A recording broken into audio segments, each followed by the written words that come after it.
Bapak, Ibu, saudara-saudari sekalian yang terkasih di dalam Tuhan. Setiap orang, semua kita yang hadir di sini,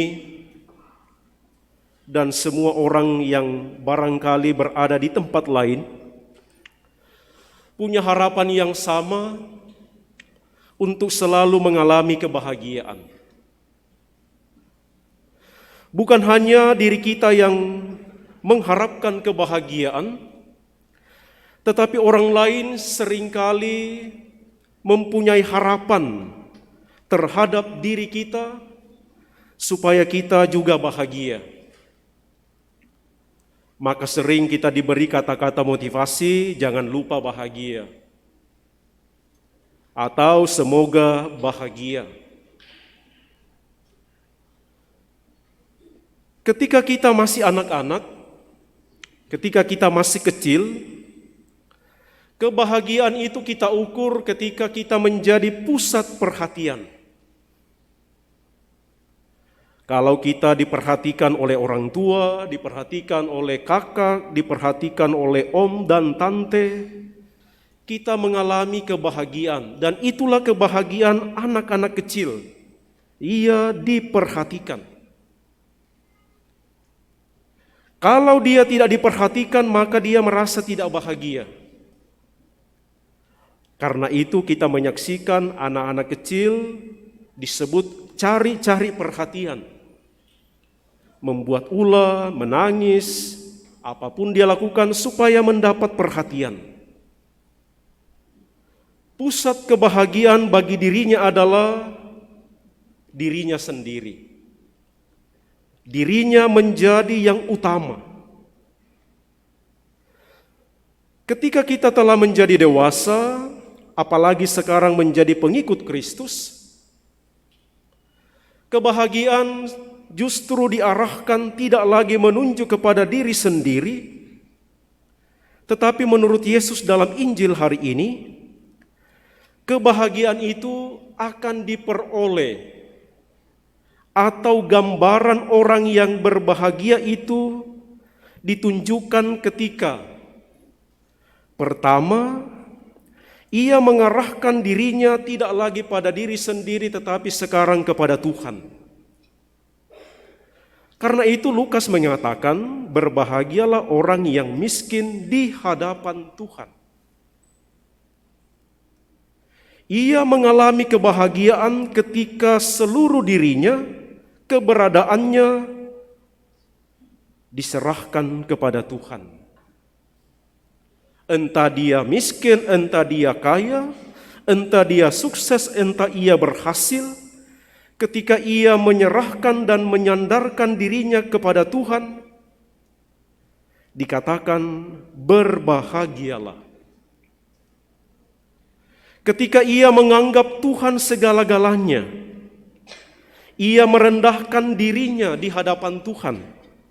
Dalam bacaan pertama dan kedua diingatkan itu, supaya menjadi orang-orang yang rendah hati di hadapan Allah. Maka dikatakan berbahagialah mereka yang menghidupi sikap kerendahan hati. Maka kebahagiaan sebagai murid Yesus terjadi karena ia merendahkan diri di hadapan Allah, dan karena itu Allah adalah pusat seluruh hidupnya. Selain menempatkan diri di hadapan Allah, seorang pengikut Yesus dikatakan berbahagia oleh Matius ketika ia melaksanakan dan merindukan apa yang menjadi kehendak Allah. Berbahagialah orang yang lapar dan haus akan kebenaran, karena mereka akan dipuaskan. Hanya ketika melakukan dan melaksanakan kehendak Allah, seorang pengikut Kristus dikatakan berbahagialah. ketika ia selalu ingin, selalu mau hidup di dalam kebenaran, hidup di dalam kemurahan hati, hidup di dalam kerendahan hati. Dikatakan merekalah orang-orang yang berbahagia. Ibu bapa, saudara-saudari sekalian, begitu Matius menyampaikan kepada kita apa yang akan membuat orang-orang pengikut Kristus mengalami kebahagiaan. Masih ada satu poin penting yang juga disampaikan oleh Matius. Berbahagialah orang yang membawa damai. Berbahagialah orang yang difitnah karena nama Tuhan. Berbahagialah mereka yang dicela dan dianiaya karena hidup di dalam kebenaran. Artinya bahwa murid Yesus disebut berbahagia kalau membawa apa yang menjadi kehendak Allah itu, membagikannya kepada sesama.